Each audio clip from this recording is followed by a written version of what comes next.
ဒီပြေရတာဘာလဲဆိုတော့ကျွန်တော်တို့ဝိညာဉ်လူနဲ့ဇာတိလူအကြောင်းခွန်အားပေးခြင်းဝိညာဉ်လူဇာတိလူဝိညာဉ်လူဆိုတာကဘုရားသားသမီးဖြစ်တယ်ယေရှုခရစ်တော်ကိုမိမိရဲ့ကယ်တင်ပိုင်ရှင်ဖြစ်လက်ခံယုံကြည်တဲ့အခါမှာအရှင်တော်ဝိညာဉ်တော်ကကျွန်တော်တို့နှလုံးသားထဲမှာလာပြီးတော့ကျင်းဝတ်တယ်အရှင်တော်ဝိညာဉ်တော်တစ်စိတ်ခတ်ပြီးဆိုပြီးတော့ကျွန်တော်တို့အိဖက်ခန်းကြီးတစ်အငယ်73 14မှာကြည့်ကျွန်တော်တို့တွေ့ရတယ်ပေါ့နော်ဝိညာဉ်လူဆိုတာကယေရှုခရစ်တော်ကိုဒီယေရှုခရစ်တော်ရဲ့ကယ်တင်ခြင်းတည်င်းကောင်းကိုကြားပြီးတဲ့အခါမှာယေရှုခရစ်တော်ကိုမိမိရဲ့ကယ်တင်ပိုင်ရှင်ဖြစ်လက်ခံယုံကြည်တဲ့သူကိုဝိညာဉ်လူလို့ခေါ်ပါတယ်အိဖက်ခန်းကြီးတစ်အငယ်73 14မှာကျွန်တော်တို့ကြည့်ရင်ဒီလိုဒီလေကယ်တင်တော်မူခြင်းအကြောင်းနဲ့ရှင်တော်ဧဝံဂေလိတရားလေးဟူသောတမန်တရားကိုကြားနာရ၍ကိုခရစ်တော်ကိုယုံကြည်ပြီးမှဂတိတော်နှင့်ရှင်တော်တန်ရှင်တော်ဝိညာဉ်တော်၏ဒစိတ်ခတ်ခြင်းကိုခံရကြသည်ပိုင်ထိုက်တော်မူသောသူတို့သည်ဘုန်းတော်ကိုချီးမွမ်းခြင်းအကြောင်းနှင့်ရွေးနှုတ်တော်မူခြင်းတို့မရောက်မီကာလလုံးကိုဝိညာဉ်တော်သည်ငါတို့၏အမွေစရန်ဖြစ်တော်မူ၏နော်ဝိညာဉ်လူဆိုတာကဘုရားသားတန်ရှင်တော်ဝိညာဉ်တော်ဒစိတ်ခတ်ထားခြင်းခံရတဲ့လူကောင်းကင်နိုင်ငံကိုအမွေခံရမယ့်သူဖြစ်တယ်။ဟုတ်နော်။အဲ့ဒီမှာကျွန်တော်တို့ဂလာတိအခန်းကြီးအငယ်20 23မှာဆိုရင်ဝိညာဉ်လူရဲ့အကြောင်းကိုထပ်ပြီးတွေ့ရတယ်။ဝိညာဉ်ပဂတိအကျိုးမူကားချစ်ခြင်းဝမ်းမြောက်ခြင်းငြိမ်သက်ခြင်းစိတ်ရှိခြင်းကျေးဇူးပြုခြင်းကောင်းမြတ်ခြင်းတစ္ဆာဆောင်ခြင်းလူညံ့သိမ့်မိခြင်းကာမဂုဏ်ချုပ်ပြီးခြင်း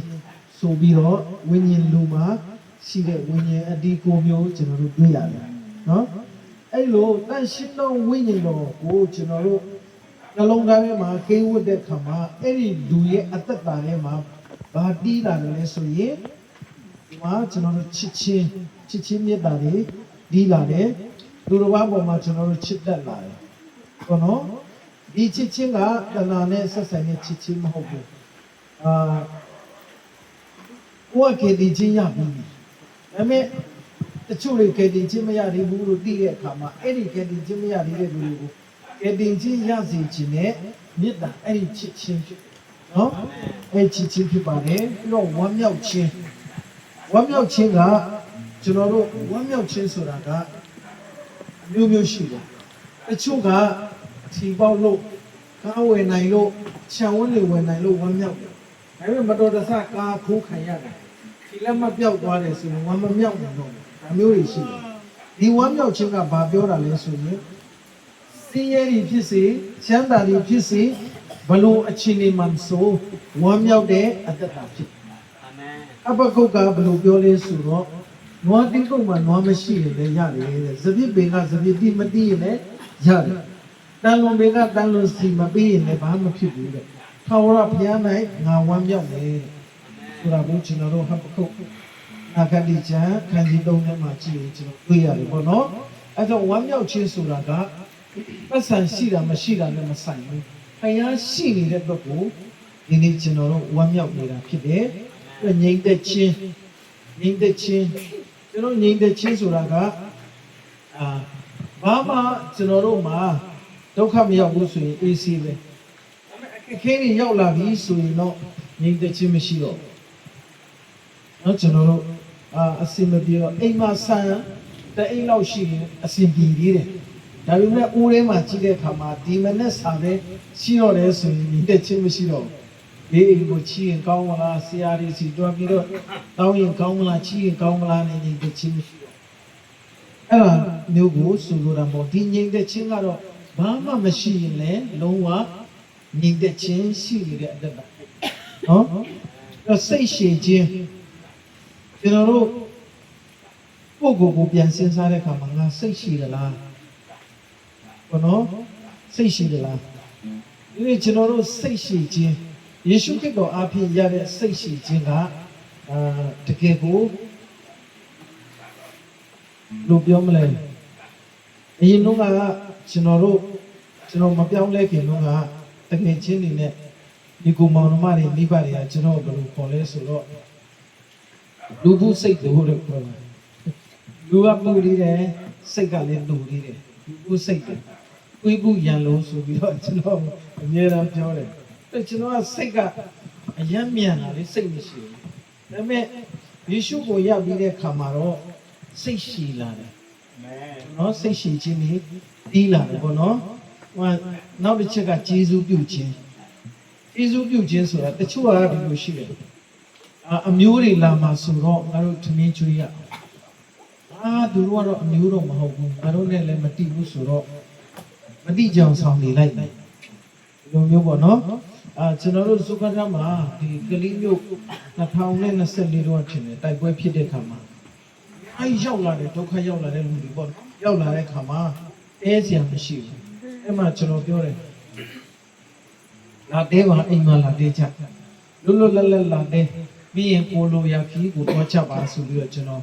ဖိတ်ခေါ်တယ်အိမ်မှာလာတဲ့ချက်တဲ့အမျိုးမျိုးပေါ့နော်လာတဲ့ချက်တဲ့အိမ်မှာသူတို့စီကပါမမမျော်လင့်ဘူးသူတို့ကိုကျွန်တော်ဒီတိုင်းနဲ့ပဲဂျေဇုပြုတာဖြစ်ဘောနော်အဲ့ဒီဂျေဇုပြုနေတာကကျွန်တော်မဟုတ်ဘူးကျွန်တော်ရဲ့အထဲမှာရှိတဲ့တန်ရှင်တော်ဝိညာဉ်တော်ဘုရားကဂျေဇုပြုနေတာဖြစ်တယ်နော်အဲကြောင့်ကိုနဲ့မသိရင်လည်းလာသေးပါပြီးရင်ကျွန်တော်တို့ကောင်းအကျွေးတယ်ဒါဆိုရင်ကျွန်တော်တို့ရောက်လာတဲ့လူတွေကအချိန်မဲ့နေပြီချိန်မဲ့နေတဲ့ခါမှာကျွန်တော်တို့ထမင်းဆိုင်တွေလည်းမရှိတော့ဘူးဆိုတော့ကျွန်တော်မင်းမြန်ချက်တယ်ပြီးရင်ကျုပ်တွေကြော်ပြီးတော့ကျွေးတယ်ပေါ့နော်ပြီးတဲ့ခါမှာတို့နောက်နေ့ကျတော့တခါကျွန်တော်တို့မနက်စာတွေကျွေးတယ်ပြီးတော့တို့ပြန်သွားတယ်တို့ကျေးဇူးတင်တယ်လည်းမပြောဘာမှမပြောဘူးကျွန်တော်တို့တွားအောင်လို့ဆိုထွက်သွားတယ်တို့ကျေးဇူးတင်တယ်လို့မပြောတဲ့အတွက်လည်းကျွန်တော်တို့ဘာမှလည်းမခံစားရဘူးဘာလို့လဲဆိုကျွန်တော်တို့ကယေရှုနာမနဲ့ယေရှုကဒီလိုလုပ်ခိုင်းတဲ့အတွက်ဒီလိုကျေးဇူးပြုလိုက်တာလို့ဖြစ်တယ်နော်အဲ့ဒါအတီးပဲဒီနေ့ကျွန်တော်တို့အတ္တတာထဲမှာလေဒီကျေးဇူးပြုခြင်းဘုရားကဘယ်လိုပြောထားလဲဆိုတော့အာဗြဟံကိုဘယ်လိုပြောလဲဆိုတော့အာဗြဟံကမင်းကောင်းချီးပေးတဲ့လူကကောင်းချီးပေးမယ်မင်းအားဖြင့်လူမျိုးကြီးဖြစ်စီမယ်အဲ့ဒါကဘာလဲဆိုကျေးဇူးပြုဘုရားကကျွန်တော်တို့ကိုပတ်စံတသိမ့်ပေးတယ်အဲ့ဒီတသိမ့်ပေးရင်ကျွန်တော်တို့ကဘာလုပ်မလဲကိုယ့်အတွက်ကြီးပဲတုံးမှာလားမဟုတ်ဘူးအဲ့ဒါကျွန်တော်တို့ခက်ခဲနေတဲ့လူတွေကိုလည်းပြန်ဝေမျှမှာဖြစ်တယ်အဲ့ဒါကကျေးဇူးပြုခြင်းဖြစ်တယ်တနည်းအားဖြင့်ပြောရမယ်ဆိုကျွန်တော်တို့စီကနေစီးဆင်းလာတဲ့ကောင်းချီးကိုပြန်လဲပြီးတော့ဒီမှာစီးထွက်တာဖြစ်တယ်အဲ့လိုစီးထွက်ခြင်းအပြင်နောက်ထပ်ပြန်ပြီးတော့ဘုရားစီကကောင်းချီးကျွန်တော်တို့စီကနေလည်းထပ်ပြီးတော့စီးမှာဖြစ်တယ်အဲ့ဒါကိုကောင်းချီးမင်္ဂလာခံယူတဲ့အရင်အမြင့်လို့ခေါ်တယ်အဲ့ဒါကိုယေရှုပြုခြင်းဖြစ်ပါတယ်နောက်ကောင်းမြတ်ခြင်းဒီကောင်းမြတ်ခြင်းလူတွေကမကောင်းမြတ်နိုင်ဘူးတချို့တွေဆိုလို့ရှိရင်ပေါ့နော်ကျွန်တော်တွေ့ဘူးတယ်သုခထမှာလည်းရှိတယ်အနေနဲ့ရရမှာရှိတယ်ကိုကဘယ်လိုလဲဆိုရင်ကိုအမျိုးဆိုရင်တရားဝတ်ဆရာတွေမှာလည်းပေါ့နော်တချို့တွေဆိုရင်သူကတော့ငါတို့အမျိုးဖြစ်တယ်အဲ့ဒါဆိုတော့ငါတို့ဆယ်ဖို့တကူသူ့ကိုပေးလိုက်သူကဒီလိုမျိုးသူကတော့ငါတို့နဲ့ဆက်ဆိုင်နေဆိုတော့ငါတို့ထောက်ပံ့မယ်ဒီလိုရှိတယ်သူကတော့ဆယ်မိချစ်ကတော့ငါတို့မျိုးမဟုတ်တဲ့အတွက်ငါတို့မတိကြအောင်ဆောင်နေလိုက်မယ်ဒီလိုရှိတယ်တီးတက်သူကကောင်းတာပေါ့လူတိုင်းပုံမှာကောင်းတာမဟုတ်ပဲနဲ့တီးတက်ပွဲကြပြီးတော့ကောင်းတာအဲ့ဒါကဘုရားစီကလာတဲ့ကောင်းမြတ်ခြင်းမဟုတ်ဘူးဘုရားစီကလာတဲ့ကောင်းမြတ်ခြင်းကလူမျိုးမခွဲဘူးဘာမှမခွဲဘဲနဲ့စီးထွက်တဲ့ကောင်းမြတ်ခြင်းဖြစ်တယ်ပေါ့နော်ပြီးတော့ဒီမှာဘာတွေ့ရလဲဆိုတော့ကျွန်တော်တို့တစ္ဆာဆောင်ခြင်းနဲ့ဘယ်လောက်ထိကျွန်တော်တို့တစ္ဆာဆောင်လဲစောစောတပါတိအဖွင့်ကျမ်းဖတ်သွားတယ်ဘုရားသခင်ကိုကိုးကွယ်တဲ့အခါမှာနာဝိညာဉ်နဲ့၎င်းတစ္ဆာနဲ့၎င်းကိုးကွယ်ရမှာဖြစ်တယ်အဲဆိုကျွန်တော်တို့ကဘုရားကိုဘယ်လိုကိုးကွယ်လဲဒီနေ့ကတနည်းကလေးပဲငါတို့မတက်လို့မဖြစ်ဘူးဆိုချင်ရင်ငါတို့ဘုရားကျောင်းမတက်ရင်ငါတို့အတင်းတော်ကနေပြီးတော့တာရင်နာရင်မကြည့်ပဲနေနိုင်တယ်ဒီလိုမျိုးကျွန်တော်တို့တွေးတတ်ကြတယ်အဲ့ဒါကဘုရားလိုချင်တဲ့ကိုးကွယ်ခြင်းမဟုတ်ဘူးဘုရားလိုချင်တာကတစ္ဆာရှိရှိကိုးကွယ်ဖို့အာမင်ဖြစ်တယ်ပေါ့နော်တစ္ဆာနဲ့၎င်းနာဝိညာဉ်နဲ့၎င်းကိုးကွယ်ဖို့ဘုရားပေါ်မှာတစ္ဆာရှိဖို့ဘလို့ချင်းနေမှာပဲဖြစ်ဖြစ်ဘုရားပေါ်မှာတစ္ဆာရှိရှိရက်တည်ဖို့ဖြစ်ပါတယ်ပြီးတော့ဒီမှာနုညံ့တိမ်မွေ့ခြင်းနုညံ့တိမ်မွေ့ခြင်းလူကမနုညံ့နိုင်ဘူးနော်ဇာတိလူကမနုညံ့နိုင်ဘူးကြက်တန်းတယ်အပြောဆိုအနေထိုင်နေရစပေါ့နော်ကျွန်တော်တို့အရင်ရက်တော့ဆိုရင်ဘယ်လိုပြောလဲ ကိုပတ်စံနဲ့ကိုတောက်တာဘု து ဂယူဆိုင်ရမှာလေလမ်းမှာအိတ်နေတဲ့ခွေးလေးသွားကန်တာလေလမ်းမှာတွေ့တဲ့မြတ်လူကိုပြဿနာရှာတယ်ဘောနော်ကျွန်တော်တို့လူညံ့တိမ်မွေခြင်းမရှိဘူးမစက်ကနေရိုင်းဆိုင်တဲ့အရာတွေထွက်တယ်ရိုင်းဆိုင်တဲ့အပြုတ်မှုတွေပဲလုပ်တယ်ပေါ့နော်တကယ်တမ်းဖျားသခင်တာသမီတွေကလူညံ့တိမ်မွေတယ်အတူအားဖြင့်လေယေရှုခရစ်တော်အားဖြင့်နောက်ဆုံးချက်ကကာမဂုဏ်ချုပ်တီးခြင်းကာမဂုဏ်ချုပ်တီးခြင်းဆိုတာကကျွန်တော်တို့ရဲ့လိုချင်တတ်မှတ်တဲ့အရာတွေအားလုံးကိုဘုရားအလိုတော်မရှိရင်ကျွန်တော်တို့ကမခံစားဘူးတချို့တွေကရှိတယ်နော်ယေရှုနာမနဲ့ငါဒီကားကိုတိမ့်လိုက်ပြီဒီလိုမျိုးရှိတယ်ယေရှုနာမနဲ့ဒီဝန်းကိုတိမ့်လိုက်ပြီမင်းတို့ဒီအိမ်ကထွက်သွားတော့အဲ့ဒါကလောဘဖြစ်တယ်အဲ့ဒါကာမဂုဏ်ချုပ်တီးတာမဟုတ်ဘူးယေရှုနာမနဲ့ကျွန်တော်တို့ရှောက်လောက်တာအလုခန္ဓာကျွန်တော်တို့သုခတမှာလည်းတွေ့ရတယ်ကျွန်တော်တို့တစ်ခါဆိုရင်ဒီကျွန်တော်တို့တန်းငယ်ဒီစေုံမှာမွေးတော့ပေါ့နော်ကျွန်တော်တို့ကထူခန်းကိုငှားလိုက်တဲ့အခါမှာဒီနေ့မှဆိုရင်လူတယောက်ကတကားလာခောက်တာလာခောက်တော့ကျွန်တော်ဖွင့်ပေးလိုက်တယ်ဖွင့်ပေးလိုက်တော့သူကဘာကိစ္စလဲလို့ကျွန်တော်ပြီးတော့ဆူတောင်းပေးမလို့ကောင်းလိုက်တာလို့လာပါဆရာလို့အဲ့ဒါဆူတောင်းခံပြီးကြတော့သူကမေးတယ်ကျွန်တော်ထင်တာကဆူတောင်းခံချက်ပြင်ပြဖို့မေးမယ်ထင်တာလေသူက9000ဘိုးတောင်းရမလား1000ဘိုးတောင်းရမလားနော်ကျွန်တော်ကကြောင်သွားတာညာဘာပြောတာလဲဆရာပြန်ပြောပါဦး9000ဘိုးတောင်းပေးရမလား1000ဘိုးတောင်းပေးရမလားအဲ့လိုရှိသလားလို့မေးတယ်1000ဘိုးကရှင်9000ဘိုးကရိုးရိုးပဲဟာကျွန်တော်သိလိုက်တယ်ဒီလူကတော့လူလိမ့်မယ်လို့အဲ့မဲ့ကျွန်တော်လည်းဟိုမိပြီဆိုတော့ပေါ့နော်အဲ9000ဘိုးဆိုရပါတယ်လို့ဘာဖြစ်လို့လဲဆိုတော့သူ့ပုံစံကျွန်တော်ခြေတော့ကျတော့တနာလဲတနာပါတယ်ဒါလည်းငါယေရှုနာမနဲ့သူ့ကိုပေးလိုက်တယ်လို့အဲ့နဲ့သူဆူတောင်းတယ်ပါတောင်းလို့တောင်းမှလည်းမသိဘူးပြီးတော့ကျွန်တော်9000ပေးလိုက်တယ်နောက်လည်းဘယ်တော့မှကျွန်တော်လက်ခံမှာမဟုတ်တော့ဘူး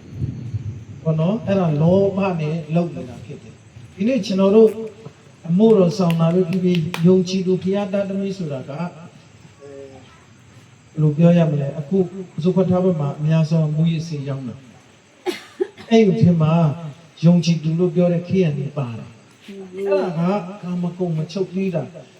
လောဘလွန်ကျူးတာကျွန်တော်ကာမဂုဏ်ချုပ်သေးတယ်ဆိုတာကကိုရတဲ့အရာနဲ့ဘုရားပေးတဲ့အရာပေါ်မှာကျင့်တတ်ပြီးတော့ကျေးဇူးတော်ချီးမွမ်းပြီးတော့အသက်ရှင်ခြင်းကိုဆိုလိုတာဖြစ်တယ်ဒီဝိညာဉ်အတိကိုမျိုးကတော့ယူတာမဟုတ်ဘူးနော်ဘုရားကိုယေရှုခရစ်တော်ကိုယုံကြည်ခြင်းအားဖြင့်ရတဲ့အရာဖြစ်တယ်။အရှင်တော်ဝိညာဉ်တော်ကျွန်တော်နှလုံးသားထဲမှာကိန်းဝတ်လာပြီးဆိုရင်အဲ့ဒီအတီးတွေအလိုလိုတီးတာ။ဒီတီးတွေတီးဖို့စူးစမ်းစရာမလိုဘူး။တီးခံမှာတီးခံမယ်မခံနိုင်တဲ့ဆုံးကြမှာထထိုးမှာဒီလိုမျိုးမဟုတ်ဘူးနော်။ဒီမှာအလိုလိုနဲ့ကိုဖြစ်နေတာ။အလိုလိုနဲ့အထက်ကနေ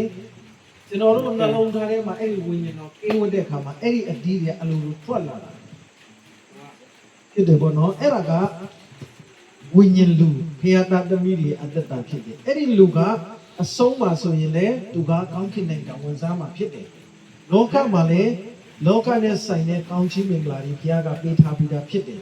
ပေါ့နော်ဒါဝိညာဉ်လူရဲ့အသက်တာအချို့ပေါ့နော်ဇာတိလူဆိုတာကကျွန်တော်တို့အာဒံဧဝကနေစစ်တက်လာတဲ့အပြစ်လုပ်တယ်ကျွန်တော်တို့ခေတ္တချင်းမရသေးဘူးယေရှုရဲ့ခေတ္တချင်းကိုလက်မခံသေးတဲ့လူအဖေမေခင်ကနေမွေးလာတဲ့လူဇာတိလူအဲ့ဒီဇာတိလူကြတော့ဇာတိလူတိုင်းတက်ရှင်ဒီမှာကျွန်တော်တို့ဂလာတိခန်းချင်းကအငယ်19ကနေ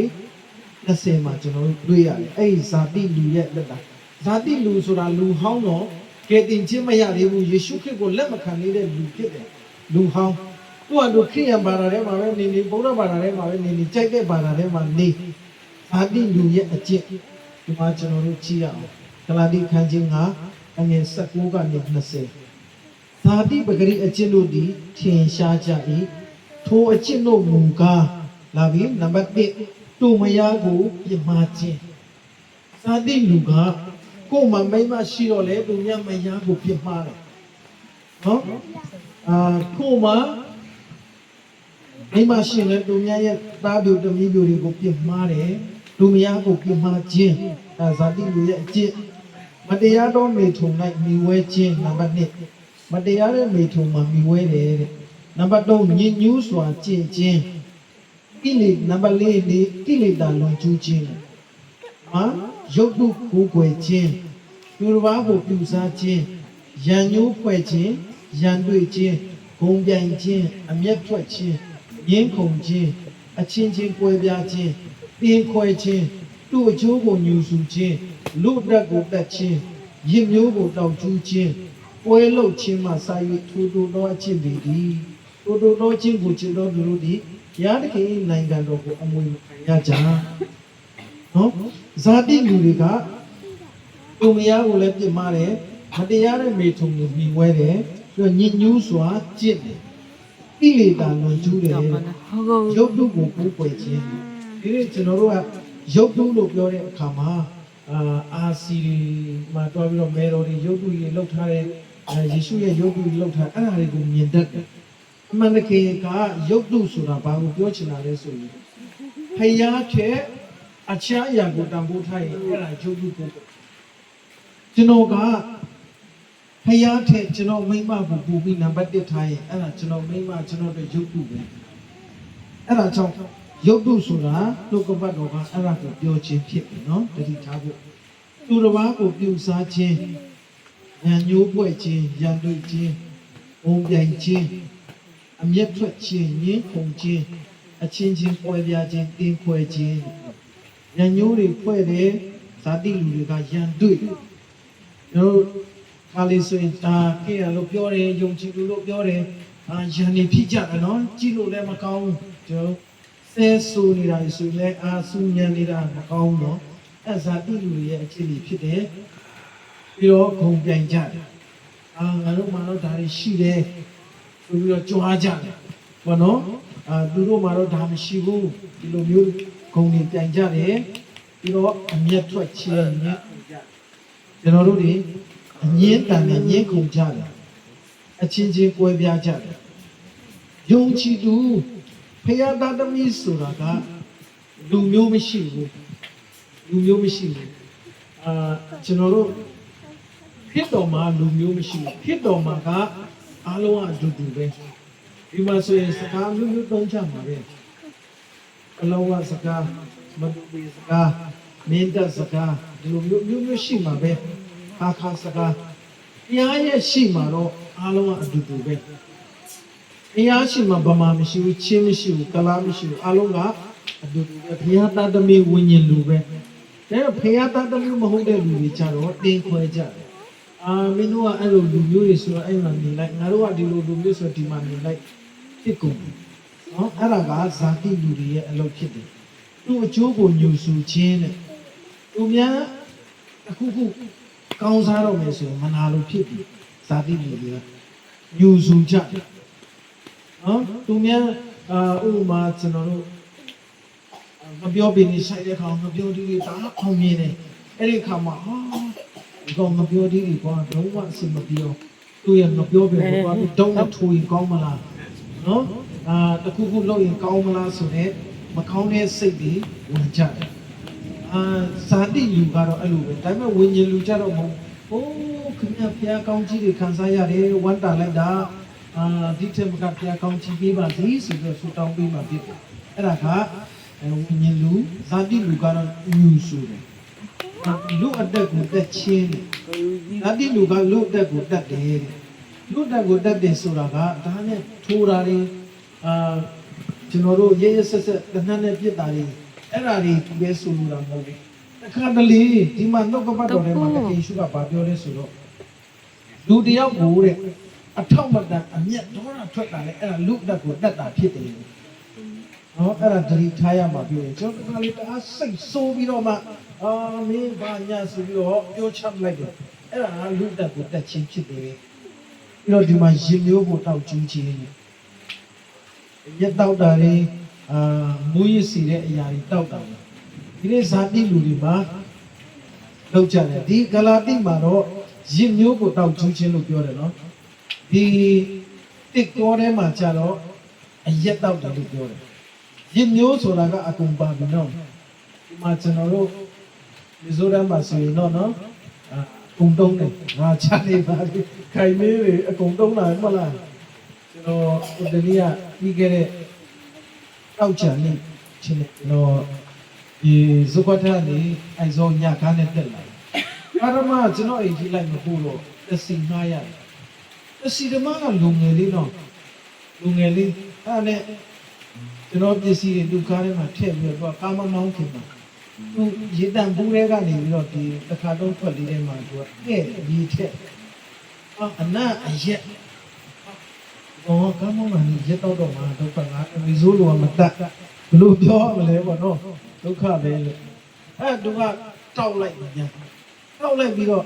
တရတီးလဲပါလိတယ်ဗျတရတီးအဲ့မှာငရုတ်တီးလေးတွေလည်းပါတယ်အဲ့ဒါကိုတို့ပြီးတော့သူကစားလိုက်စားပြီးတော့သူကဒီလိုမျိုးလုပ်နေတဲ့သူကအဲ့ဒါပြီးတော့လည်းအားမရဘူးဒီကားရှိမှရှိတဲ့ကွင်းရကိုယူလိုက်တယ်အဲ့မှာ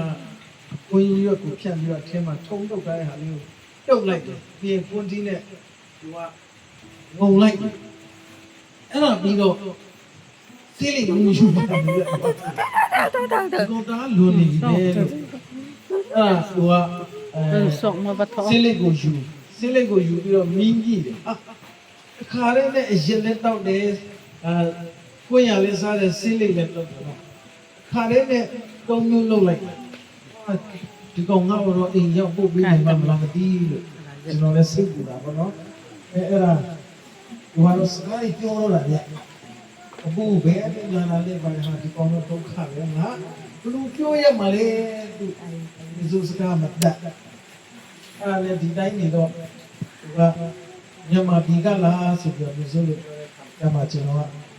အောင်းငိမ့်လိုက်တာအဲ့ဒါနဲ့သူဘာမှပြောတော့တလန်းလုံးဒီတိုင်းနဲ့မောင်းလာတော့ကျွန်တော်တော့ဖျားတာနေရတာအလိုလိုမှဒီ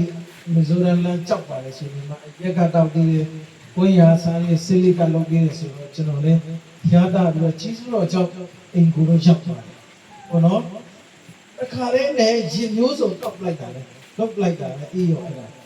ဒါတိလူကတော့အဲ့ဒါကိုသူကအပြစ်လို့မမြင်ဘူးအဲ့ဒါကအပြစ်လို့အဲ့ဇာတိလူတွေလုပ်တဲ့အရာဖြစ်တယ်ဒီနေရာမှာဒီကလောက်တာမလောက်တာမသိဘူးနော်အဲဇာတိကျောင်းတော့ကြာနေငါ့ကိုထဲဒါလိုက်ကြည့်နေတယ်လို့မထင်နဲ့နော်ဆရာစံတို့စကားကိုဒီတော့တိုက်ဆိုင်မှုရှိခွလို့ဒီအရာကိုဒီနေ့မှကျွန်တော်ဆုတောင်းတော့ဒီအကြောင်းကိုပေါ်ပြလို့ကျွန်တော်ပြောပြတာပေါ့နော်ဇာတိလူနဲ့ဝိညာဉ်ရဲ့အကြောင်းပြီးတော့ပွဲလုပ်ခြင်းတယ်ပွဲလုပ်ကြတယ်တရားအလိုတော့မရှိတဲ့ပွဲတွေပေါ့နော်ပွဲတွေလုပ်ကြတယ်လို့အဲ့ဒါတွေကဇာတိလူတွေရဲ့အကျင့်တွေဖြစ်တယ်ပေါ့နော်ဥပမာဆိုဒီမီဇိုရမ်မှာဆိုရင်အိုးရုံးကပြုလုပ်ခဲ့တဲ့နတ်ပွဲတွေကြာကြာထုတ်တော့ပါတော့အဲ့ဒါတွေကိုသူတို့ကအခုဆိုရင်ဘာသာရေးနဲ့ရောပြီးတော့ဘာသာရေးပွဲလို့လုပ်လိုက်တာပေါ့နော်တချို့တွေကျတော့ပွဲတာအလုပ်ချင်တယ်အဲ့ဒီအတွက်တွားချတယ်ပေါ့နော်အခုပြီးခဲ့တဲ့ရပိုင်းဆိုကျွန်တော်တို့ဒီအင်တာနက်စာမျက်နှာတွေကြည့်လိုက်ရင်ဘာတွေ့ရလဲဆိုတော့ယုံကြည်သူတွေကကြံပွဲမှာတွားပြောလို့ရလားတို့ဆရာကြီးလည်းရတယ်တချို့ဆရာကြီးလည်းမရဘူးလေဒီလိုမျိုးတွေကျွန်တော်တို့တွေ့မှာနော်ဒီတချို့ခေယံဆိုတော်တွေလည်းကြံမှာကြီးဆိုတယ်လေကြီးဆိုတဲ့အခါမှာသူတို့ပတ်စံရတယ်နော်ချင်းတပုံနှမုတ်ဆိုရင်300တထောင်ကိုရတယ်လေတော့ဆိုပွဲလုံချင်းဆိုတာကဘာလဲဆိုရင်ဒီဘုရားဘာသာမှာကျတော့သူကဘယ်လိုခံယူလဲဆိုရင်ဥမာဆရာဆောလမုန်ကအလူပွဲလုပ်တယ်အလူပွဲလုပ်တဲ့အခါမှာဒီဥချုပ်မိုးကနေပြီးတော့သူ့အလူပွဲကိုတွားပြီးထမင်းဟင်းတွေချက်ပြုတ်ပေးတယ်ပြီးတော့တခြားလူတွေကလည်းထင်းနေလာပေးကြတယ်ပြီးတော့တချို့တွေကလည်းသူဒီအလူအတွက်ပတ်စံလာထည့်ကြတယ်အကုန်လုံးကိုတတ်နိုင်တော့ပူညီတာပေါ့နော်အဲ့ဒါကားတဲ့အကုန်လုံးဒီပွဲကိုလှုပ်လိုက်ခြင်းဖြစ်တယ်ဒီဆရာကအဲ့လိုလှုပ်လိုက်ခြင်းအပြင်သူနတ်ပြည်ရောက်ရောအဲ့ဒီခင်းပေးတဲ့လူရောပြီးတော့လာချက်ပြုတ်ပေးတဲ့သူတွေရောပူညီတဲ့သူတွေအားလုံးလည်းနတ်ပြည်ရောက်မှာဖြစ်တယ်ကြည့်မယ်ဆိုရင်ကျွန်တော်တို့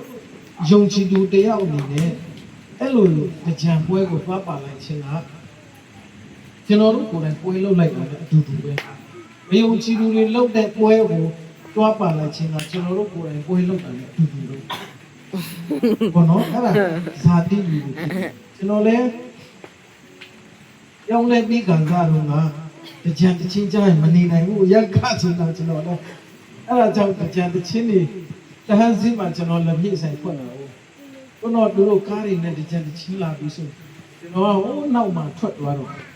အဲ့လိုဆိုမရဘူးလေအထက်ကကြံတချင်းကြားပြီဆိုရင်အရင်တော့ကားတဲ့လူဆိုတော့လေအဲ့ဒီစိတ်တွေကအလိုလိုမိုးထလာတာလေအဲ့ချိန်မှာဆိုရင်ငါဇာတိလူမဟုတ်တော့ဘူးငါဝိညာဉ်လူဖြစ်တယ်ဆိုတော့ကျွန်တော်အဝေးကိုရှောင်ပြီးသွားတယ်ငါလည်းဒီပွဲမှာပါလိုက်မယ်ဆိုရင်ကျွန်တော်ကိုယ်ပွဲလောက်တာနဲ့အတူတူဖြစ်သွားမှာနော်အဲ့ဒါကြောင့်ကျွန်တော်တို့သိရမှာကဇာတိလူကပွဲလောက်တာလေဝါဒနာပါတယ်အလိုလိုပဲဒါတွေကတို့ရဲ့အထဲမှာအလိုလိုရှိပြီးသားတွေတို့ကအဲ့ဒီဇာတိအရာတွေအားလုံးကဘလို့ပြောက်သွားတာလဲဆိုရင်ယေရှုကို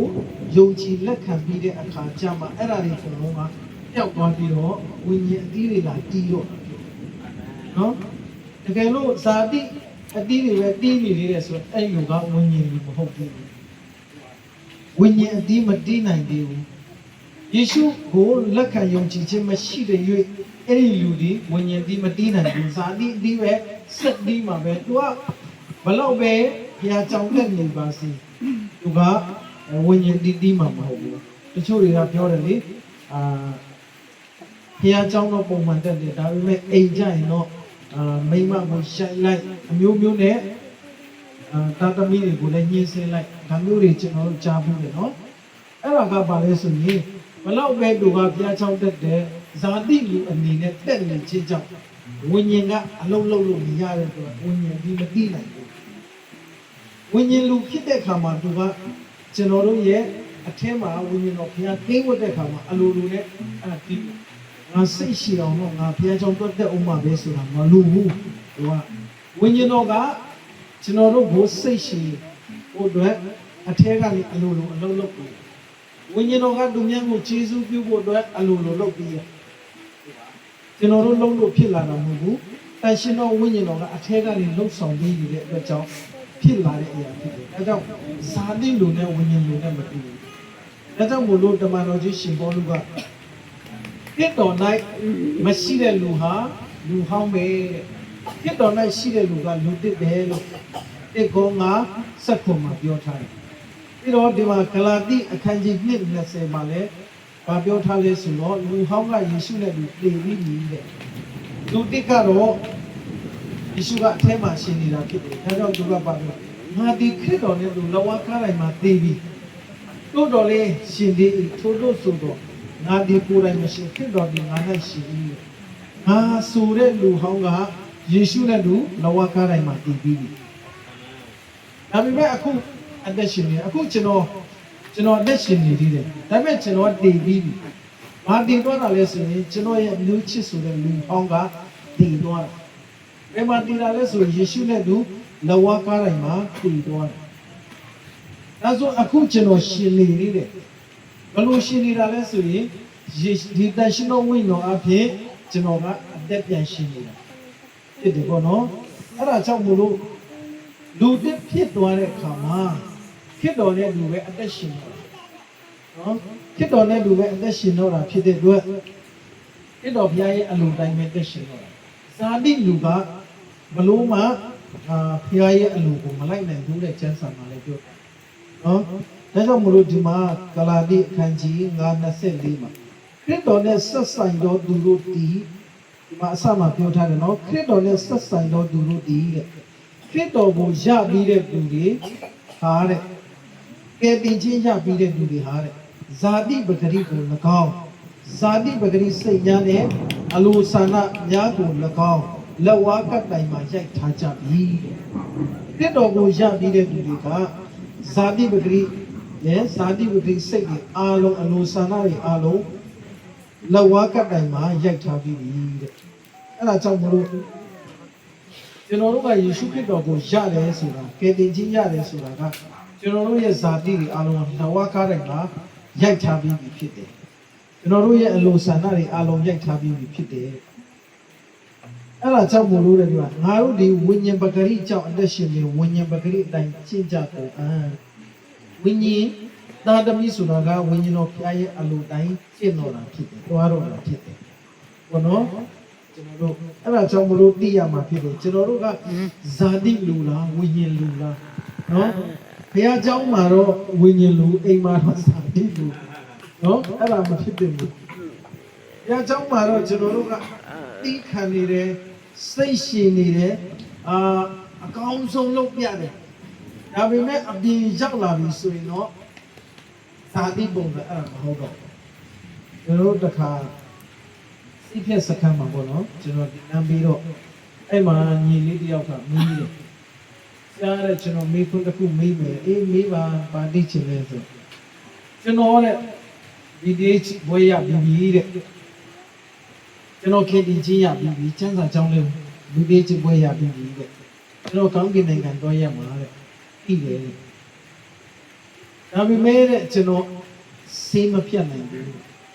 ဝိစေးမပြတ်နိုင်ဘူးတဲ့အဲ့ဒါဘလို့လဲဘာတဘောလဲတဲ့ဟိုကကျွန်တော်မေးတယ်ညီလေးလို့တေချာစဉ်းစားကြည့်ဝိစေးမပြတ်နိုင်ဘူးဝိစေးကိုအမြဲတမ်းတုံးနေတယ်ဆိုရင်အဲ့ဒါကမင်းဇာတိလူဖြစ်နေတယ်ဝိညာဉ်လူဖြစ်နေရင်မင်းအဲ့ဒါတွေကိုလုတ်တော့မှာမဟုတ်ဘူးဘာဖြစ်လို့လဲဆိုတော့အထဲမှာရှိတဲ့တန်ရှင်တော်ဝိညာဉ်တော်ခရီးဒီဘုရားစီကိုနှစ်သက်တဲ့ဘုရားမဟုတ်ဘူးမင်းခန္ဓာကတောင်းတတဲ့အရာတွေလှုပ်ချင်းဒီဇာတိလူဖြစ်နေလေလို့ဖြစ်တယ်အဲ့မှာကျွန်တော်တို့ကိုကြမ်းချက်တစ်ချက်နဲ့ရှင်းပြတယ်ယောမအခန်းကြီး6အငယ်9ကိုကျွန်တော်တို့ကိုဖတ်ခိုင်းတယ်ယောမအခန်းကြီး6ငယ်9ကိုတို့ကိုဖတ်ကြည့်ပါလို့ကျွန်တော်ပြောတယ်အဲ့မှာဗာတွေ့ရလဲဆိုတော့တေတော်သူဒီအပြစ်တရားကြီးလက်မှလွတ်လျက်ရှိ၏တဲ့အဲ့ကျမ်းတေတဲ့သူဟာအပြစ်တရားကြီးလက်မှလွတ်လျက်ရှိတယ်တဲ့တေတော်တဲ့လူကအပြစ်တရားကြီးလက်ကနေလွတ်သွားပြီဖြစ်တယ်အဲ့ဒါကြောင့်ဘာကိုဆိုလိုတာလဲဆိုရင်ဥမာကျွန်တော်တို့မြန်မာပြည်မှာတကယ်ဖြစ်တဲ့ခုရှိခဲ့တယ်တိတ်မကြဘူးပေါ့နော်၄ယောက်လူတက်တယ်လေလောင်းမြန်နေတတ်မှုဆိုတာကြီးတယ်ပုံလုံးတောင်တုံနှုတ်သွားတယ်အဲ့ဒီမှာအဲ့ဒီလူတက်မှုကိုပေါ်ထုတ်တဲ့အခါမှာလူတယောက်ကိုတရားခံမိပြီးတော့အဲ့ဒီလူကိုဖမ်းတယ်ကမ်းပြီးတော့ထောင်ထဲမှာချတဲ့အချိန်မှာထောင်ထဲမှာလည်းရှိသေးတယ်အချုပ်ထဲမှာထားတဲ့အချိန်ပေါ့နော်ထောင်ကြတယ်တရားမစီရင်ရသေးဘူးသူက၄ယောက်တောင်တက်တယ်ဆိုတော့နေကြတယ်ဟောတရားစီရင်သူကတော့ကျိုးပေးခံရမှာပဲအိမ်မိတ်တယ်အဲ့လိုမစီရင်ခင်မှာသူကဖမ်းတဲ့နေ့မှာအချုပ်ထဲမှာလည်းတည်သွားတယ်ရုပ်တရက်ဘုံတော့တူကြောပြက်ပြီးတည်သွားတယ်အဲ့လိုတည်သွားတဲ့အတွက်သူကတရားစီရင်ခြင်းမခံရတော့တည်တဲ့လူကိုတရားစီရင်လို့မရတော့ဘူးလေနော်ဒီအတေကောင်ကြီးကိုဘယ်သူကတရားစီရင်မှာလဲဒီကောင်ကတော့လူ၄ယောက်တောင်တက်ခဲ့တာပဲဘာပဲဖြစ်ဖြစ်လူကိုတော့မရဘူးကွာအတင်းအာရမနဲ့ပုံထွဲထူချခဲ့သူ့ကိုတော့ကျိုးစင်ပေးရအောင်ဘယ်သူမှမလုပ်တော့ဘူးသူ့ကိုတကြိုပြီးသွားပြီနေတဲ့လူကအပြစ်ရဲစီခြင်းမခံရတော့ဘူးဆိုလိုတာကကျွန်တော်တို့ကယေရှုနဲ့ဒီလောကကားတိုင်းမှာတည်ပြီးလူဟောင်းကတည်ပြီးသွားပြီတည်တဲ့လူတွေပြန်လဲပြီးတော့အပြစ်တရားကနေပြီးတော့ရောမင်းအရင်ကအရင်ချက်ခဲ့တဲ့မျိုးရည်တုံးမှာဆိုပြီးတော့လာစရာအကြောင်းမရှိတော့ဘူးရှင်းလေး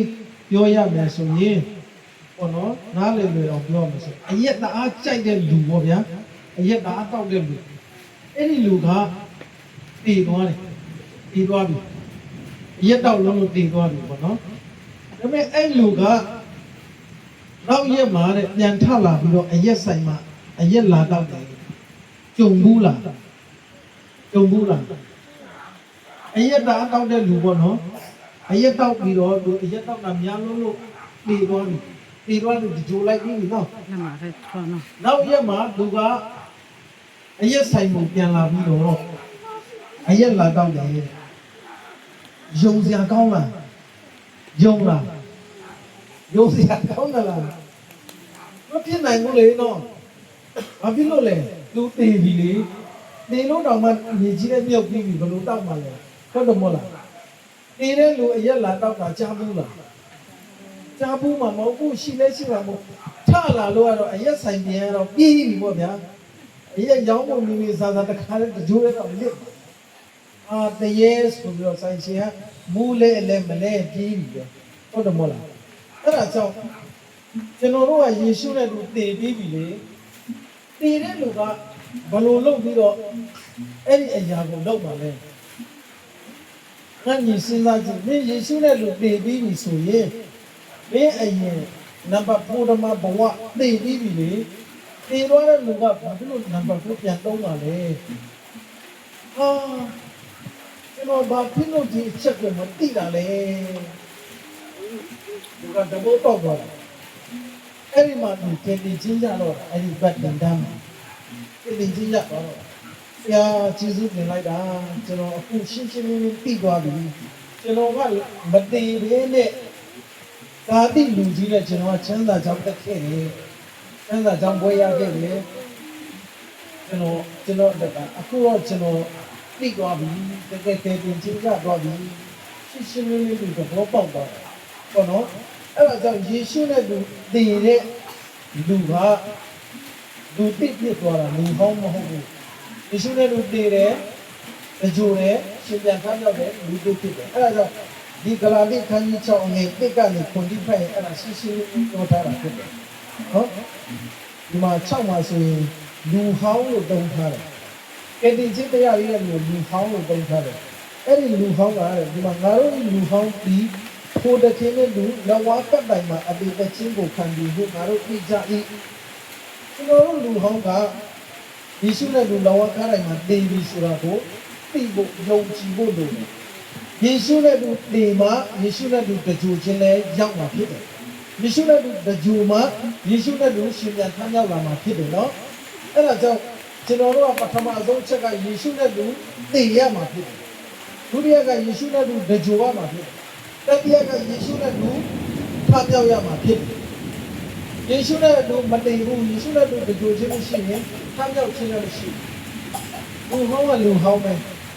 နော်အဲ့ဒါကြောင့်မို့လို့ကျွန်တော်တို့ကယေရှုနဲ့လူတည်တဲ့လူမှလာလို့လူပြည့်ဖြစ်နိုင်တယ်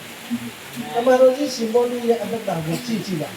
။တမန်တော်ကြီးရှင်ဘောလူကယေရှုကိုမရခင်မှာဘာလုပ်လဲ။ဒီလာချမ်းသာတဲ့မှာတမန်တော်ကြီးရှင်ဘောလူက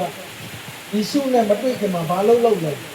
။တမန်တော်ဝတ္ထုထဲမှာတမန်တော်ကြီးရှင်ဘောလူကြောင့်တွေ့ရတယ်လေ။သူကဘာလို့ရှင်းဖြစ်တယ်။သူလောက်တာကယေရှုကိုကိုးကွယ်တဲ့လူတွေကိုဖမ်းတယ်နှိပ်စက်တယ်တက်တယ်ဟုတ်တယ်နော်တတိဖန်ကိုတက်တဲ့အချိန်မှာသူပါတယ်သူကဒီဓမ္မတက္ကုကိုသူသွားတယ်ဓမ္မတက္ကုမှာရှိတဲ့ပြည်ရမျိုးကိုယေရှုနောက်လိုက်ပြီးတတ်ဖို့အတွက်ယောမဆိုရဆရာကြီးသူကထောက်ခံစာယူပြီးတော့သွားတယ်သွားတဲ့လမ်းမှာပဲကောင်းကင်ကနေအလင်းထွန်းလိုက်တယ်အဲ့မှာသူမျက်စိကမ်းမြင်ပေါ်ပြစ်ချအဲ့ဒီမှာသူ့ကိုအဖေဖျားကရှောလူငါကြောင့်ငါ့ကိုနှိပ်စက်တာလေဘသူလဲလို့သူကမေးတဲ့အခါမှာမင်းဆဲတဲ့ယေရှုပဲဖြစ်တယ်။၃ရက်လုံးမျက်စိပွယ်တဲ့အစာမစားရဘူး။အဲ့ဒီမှာသူနောက်နေ့မှာ၃ရက်ကြာပြီးတဲ့အခါမှာဖျားတဲ့ခင်အာနာမီဆိုတဲ့ prophet ကိုရှင်းလို့အာမီအဲ့ဒီလမ်းချမ်းလေးကိုဝင်သွားလိုက်ရှောလူဆိုတဲ့လူရှိတယ်တဲ့။ရင်းသွားပြီးတော့လည်းသူ့ခေါင်းပေါ်လက်တင်ပြီးဆုတောင်းပေးလိုက်တယ်။အာနာမီကမတော်အရေးဘူး။အခင်ပြရတဲ့အဲ့ဒီလူစီတာကျွန်တော်တွားရင်တော့ကျွန်တော်ကိုတတ်တော့မှာပေါ့။သူကသူတို့ကိုယုံကြည်တဲ့လူတွေကိုတတ်နေတာမဟုတ်ဘူးလားတဲ့။ငါတို့ကိုရွေးကောက်ထားပြီးပြီတဲ့။အဲ့ဒါနဲ့အာနာမီကတော့ပြီးတော့ဒီရှောလူတဲ့။တရားကမြို့ကိုချစ်တယ်ဆိုပြီးတော့သူခေါင်းပေါ်လက်တင်ပြီးဆုတောင်းပေးတဲ့အခါမှာသူမျက်စိကဒီငါးချိကိုကြွားချလို့ကြွားချပြီးတော့သူမျက်စိမြင်လာတယ်။အဲ့ဒီမှာယေရှုရဲ့ကယ်တင်ခြင်းအကြောင်းကိုအာနန္ဒိကပြောပြတယ်။အဲ့ဒီကနေသူကယ်တင်ခြင်းရသွားတယ်။ကယ်တင်ခြင်းရပြီးတဲ့အခါမှာသူဘာလုပ်လဲ။ဒီအကြောင်းကိုတက်တည်ခံတော့တာနော်။ကျွန်တော်အဲ့လိုဖြစ်ခဲ့တယ်အဲ့လိုပဲမျက်စိဒီလိုခွဲသွားတယ်ဒီလိုအဲ့ဒီအကြောင်းကိုသူတက်တည်ခံတော့တာ။ အဲ့ဒီအကြောင်းကိုလေးရအနှက်လိုက်တတ်နေခံတယ်သူပထမဆုံးတက်နေခံတဲ့အခါမှာအကုန်ထွက်ပြေးတာလေဒီတော့ဝင်စင်တာပေတရုတို့ကစမယုံသေးဘူးတော့ဒါပေမဲ့နောက်ပိုင်းကျတော့ဘာနာဘအားဖြင့်အကုန်လုံးတခြားတမန်တော်တွေကလည်းယုံကြည်လာတယ်ဘာနာဘကဟုတ်တယ်သူတကယ်ကြောင်းခဲ့တာအရင်လိုမဟုတ်တော့ဘူးတက်တည်ခံပြီးတဲ့အခါမှာတကယ်ပဲအလုံးလက်ခံလာတယ်နောက်ဆုံးကျတော့သူကဒီယေရှုရဲ့ကယ်တင်ခြင်းအကြောင်းကိုယောမမြို့ကိုတော့ပြောရမှာဖြစ်တယ်တပည့်တော်တွေကအချိန်ချင်းတားပြီးမဲ့သူကမရဘူးငါအဲ့ဒီကိုတွားရမှာဖြစ်တယ်အဲ့ဒီကိုတွားတဲ့လမ်းမှာအမောနဲ့တွားတယ်မုန်တိုင်းမိတယ်အမောဖြစ်တယ်အဲ့ဒီမှာကျွန်းလေးတစ်ခုမှရောက်သွားတယ်လူကြိုင်းနေနေတဲ့ကျွန်းနော်အဲ့ဒီကျွန်းကိုရောက်တဲ့ခါမှာမိုးကလည်းရွာအရန်အေးတဲ့ခါမှာသူတို့မီးလုံချတယ်အဲ့ဒီမှာတမန်တော်ကြီးရှင်ဘောလူကအင်းပုံကနေပြီးတော့မီးခင်းသွားယူတဲ့ခါမှာဝေကြိုက်တယ်ဝေကြိုက်တဲ့ခါမှာအဲ့ဒီမှာရှိတဲ့လူရိုင်းတွေကဘာပြောလဲဆိုတော့ဒီလူဟာလူတတ်သမားဖြစ်တယ်မကြဘူးတဲ့လူတိမ်မှာလူရိုင်းတွေကဘာကိုကြည့်ပြီးပြောတာလဲဆိုရင်သူ့ကိုမီးငွေကြိုက်တဲ့အရာကိုကြည့်ပြီးတော့ပြောတာလူကတမန်တော်ကြီးရှင်ဘောလူအကြောင်းကိုမသိဘူးသူတို့မသိဘူးပထမဆုံးခုမှမြင်ဘူးတာခုမှတွေ့ဘူးတာဖြစ်တယ်ခုမှဒီမောပြက်ပြီးတော့သူတို့ကျွန်းကိုရောက်လာတာဖြစ်တယ်ဒါပေမဲ့သူကဒီလူဟာလူတတ်သမားဖြစ်တယ်အချောက်ပြောနိုင်တာလဲဆိုအဲ့ဒီငွေကြိုက်ခံရတဲ့အတွက်ပြောနိုင်တယ်ပြီးတော့မကြဘူးတိမ်ပါဒါပေမဲ့တမန်တော်ကြီးရှင်ဘောလူကကြောင်လာတဲ့ဒီလိုလုံးဒါပေမဲ့အနာပြောက်သွားပြီးတော့ဒီတိုင်းအကောင်းဘက်ကလေးဖြစ်တယ်အဲ့ဒီခါမှာလူတိုင်းတွေကကိုးကွယ်တော့ဒါအကောင်းကြီးကနေကြွလာတယ်လက်ဖျားပဲတဲ့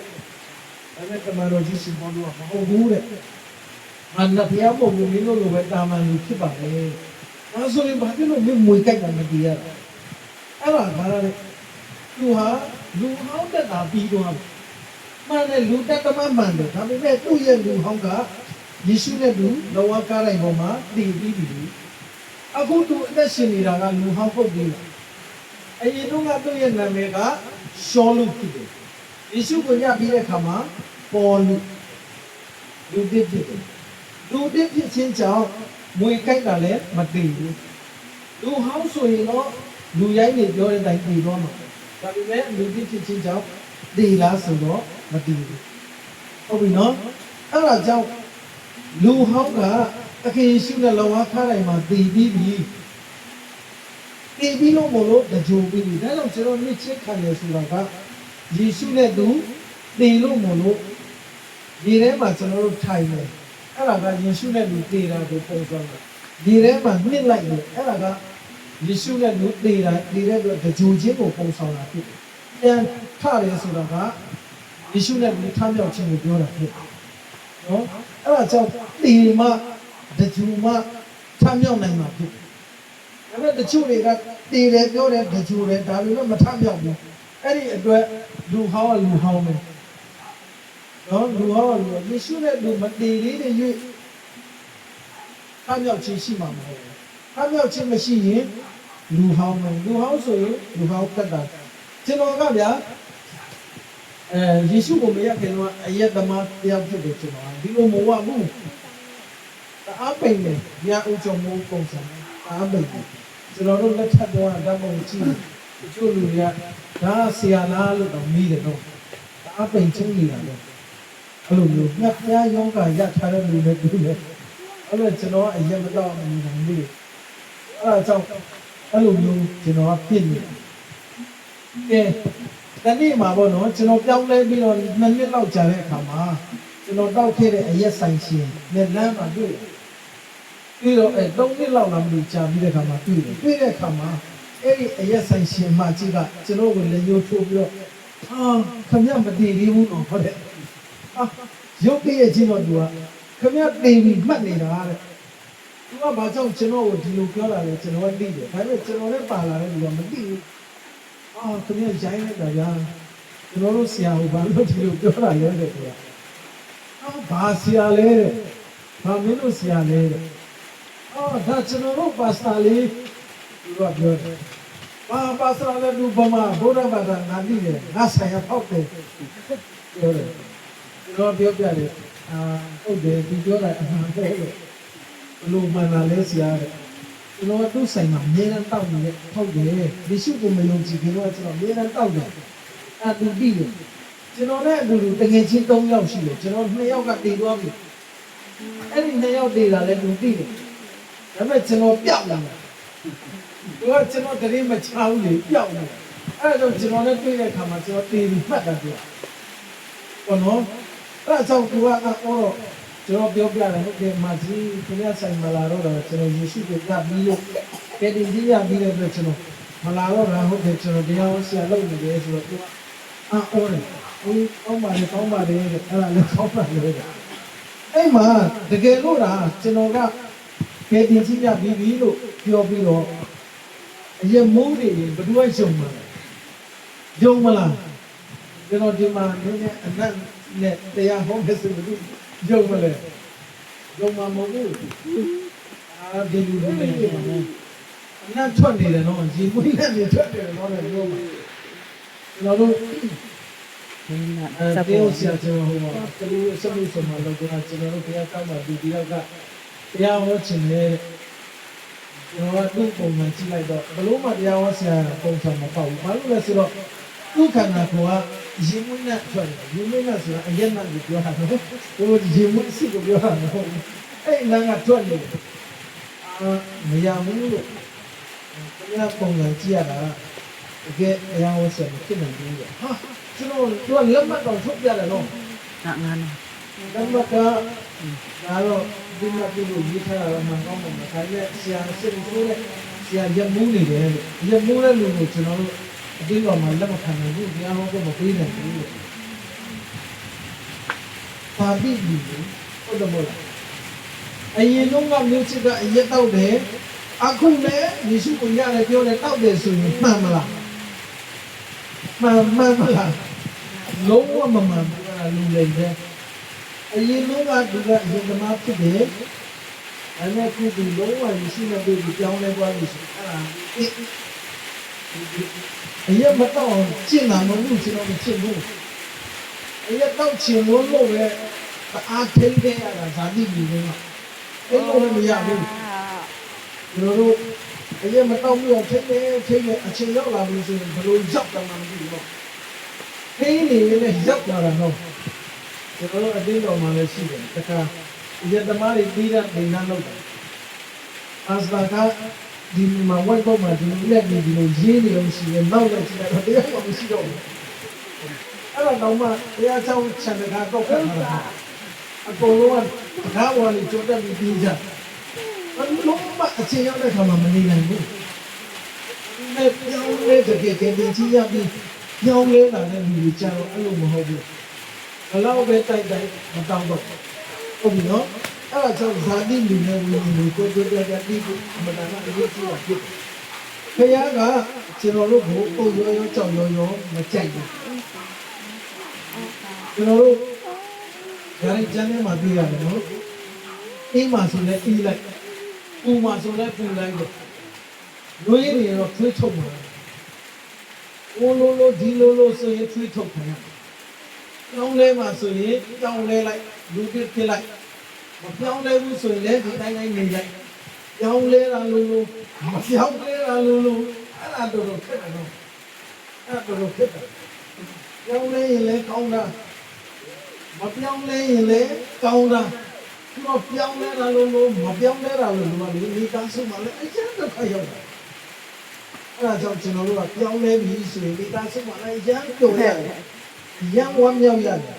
လူတစ်ဖြစ်တဲ့ခါမှာပေါ့နော်ဒါကြောင့်ကျွန်တော်တို့ဒီနေ့လူတစ်ရဲ့အကျဉ်းကတော့ကောင်းတဲ့အရာတွေကြီးပဲအထဲမှာလောက်တာအထဲမှာတန်ရှင်းလို့ဝင်ရှိတဲ့အတွက်ကျွန်တော်တို့ကလည်းအပြင်မှာလည်းလက်တွေ့လာလို့လူဟောင်းကျတော့အထဲမှာအရှင်းရှင်းလေးပြောရမယ်ဆိုရင်လူဟောင်းကစာတန်ရှိတယ်ကျဲမှာလူတစ်ကအထဲမှာတရားရှိတာနဲ့စာတန်ရှိတာနဲ့အားကွာတယ်စာတန်ရှိရင်စာတန်ရဲ့အကျိတ်ပဲလို့တရားရှိရင်ဘုရားရဲ့အကျိတ်ပဲလို့ကျွန်တော်တို့ ကျွန်တော်ဒီမှာပြောဘူးလားမသိဘူးကျွန်တော်ရဲ့တို့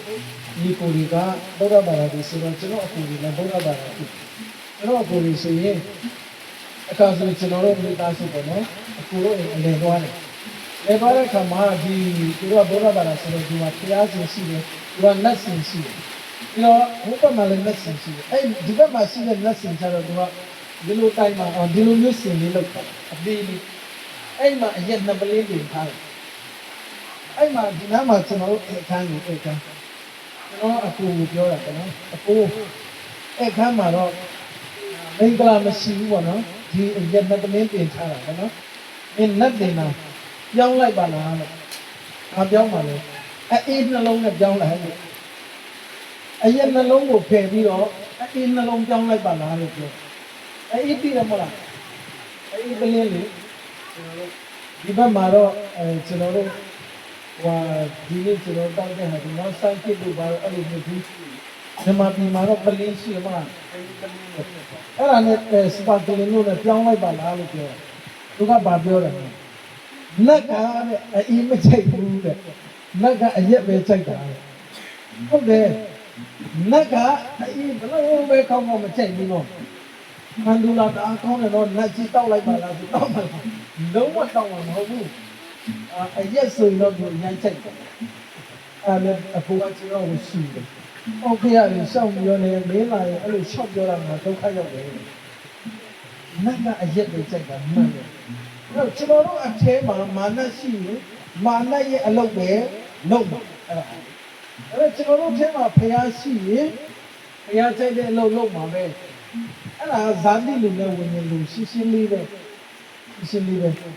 ဇာတိလူဒီဇာတိသဘောတိုင်းသက်ရှင်တယ်ဝိညာဉ်လူဒီဝိညာဉ်သဘောတိုင်းသက်ရှင်တယ်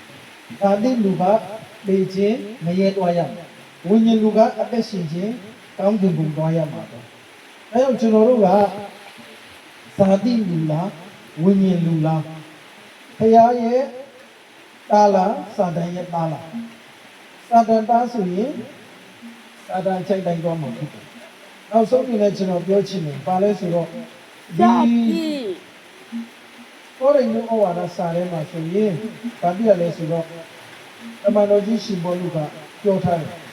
သူတို့ကဘလို့လက်ရှင်လဲဆိုတော့ဇာတိသဘောတိုင်းနဲ့သက်ရှင်တယ်ဝိညာဉ်သဘောတိုင်းနဲ့အသက်ရှင်တယ်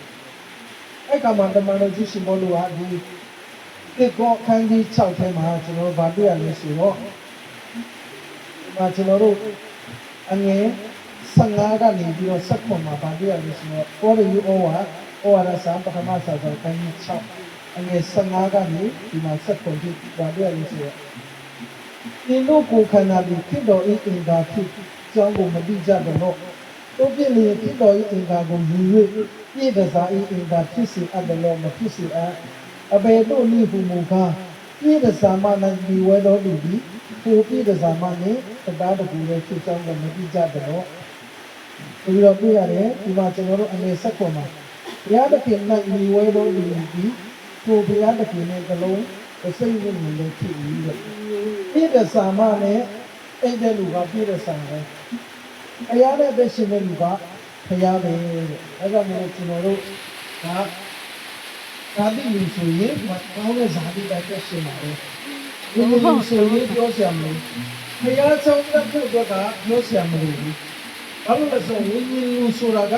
ဖျားနဲ့ပဲပြောမွေးတယ်ခဏသွားခေါ်နေရအဲ့ဒါမဟုတ်တော့ဘူးအကျိုးလာပါလို့ခဏခေါ်နေရအဲ့ဒါမဟုတ်တော့အဲ့ဒါဇာတိလူဖြစ်လို့ဝိညာဉ်လူကခေါ်စရာမလိုဘူးလေဒီချိန်ပြန်ဆောင်တဲ့မယ်ဆိုတော့ဒီလာတော့ဖျားနဲ့သွားနေရတာကခုနညီလေးတယောက်ချင်းဆိုတော့အခါမှမမြင်ရတဲ့ယူပါရင်မြင်ချင်းတယ်ဖျားနဲ့သွားလာပြီဆိုရင်အဲ့လိုစိတ်တွေကိုထားပါအိမ်တော်ထဲမှာအောက်ဖြစ်အတိတ်တွေရှိတာလို့ဒီချင်းတယ်နော်တရားကြောင့်တဲ့ကောင်ဘလို့ဖြစ်ပြောတာလဲတရားကြောင့်တဲ့တာကလေပါစတာကိုကိုးကွယ်တာလည်းမဟုတ်ဘူးနော်တရားကိုကိုးကွယ်တာတရားကိုချီးမွမ်းတာနော်တရားရှိမှလာပြီးတော့ကျွန်တော်တို့က